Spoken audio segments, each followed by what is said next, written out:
যেখানে রাবণকে হারানোর শপথ নেন রাম, প্রাণ প্রতিষ্ঠার আগে সেখানে পৌঁছালেন মোদি, দিলেন পুষ্পাঞ্জলি। অযোধ্যার নবনির্মিত রাম মন্দিরের উদ্বোধন হতে আর বাকি মাত্র কিছু সময়, তারপরেই মহাসমারোহে সম্পন্ন হতে চলেছে রামলালার প্রাণ প্রতিষ্ঠা উৎসব, যেটির দিকে তাকিয়ে রয়েছে গোটা দেশ। এমতো অবস্থায় প্রধানমন্ত্রী নরেন্দ্র মোদী রবিবার অর্থাৎ 21শে জানুয়ারি তামিলনাড়ুর ধনুষ্কোডিতে অবস্থিত আরিচল মুনাই পরিদর্শন করেন এবং সমুদ্র সৈকতে পুষ্পাঞ্জলি দেন। বিশ্বাস করা হয় যে ধনুষ্কোডি সেই জায়গা যেখানে ভগবান রাম রাবণকে পরাজিত করার শপথ নিয়েছিলেন।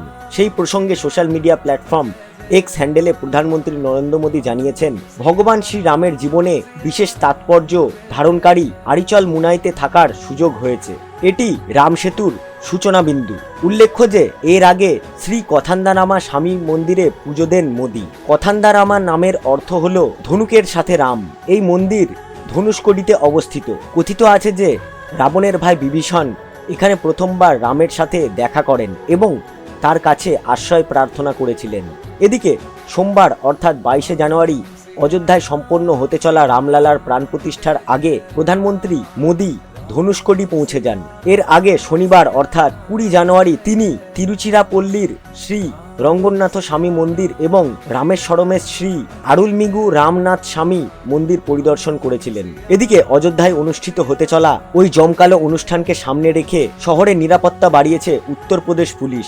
হিন্দুস্তান টাইমসের মতে লখনৌ অঞ্চলের এডিজি পীযূষ মর্দিয়া জানিয়েছেন যে সূর্যু নদীতে নৌকার মাধ্যমে টহল দেওয়া হচ্ছে এবং আকাশ থেকেও পর্যবেক্ষণের জন্য ড্রোন মোতায়েন করা হয়েছে। প্রসঙ্গত উল্লেখ্য যে অযোধ্যার মন্দিরের গর্ভগৃহে ভগবান রামলালার মূর্তি রাখা হয়েছে। ওই মূর্তি তৈরি করেছেন মহীশূরের ভাস্কর অরুণ যোগীরাজ।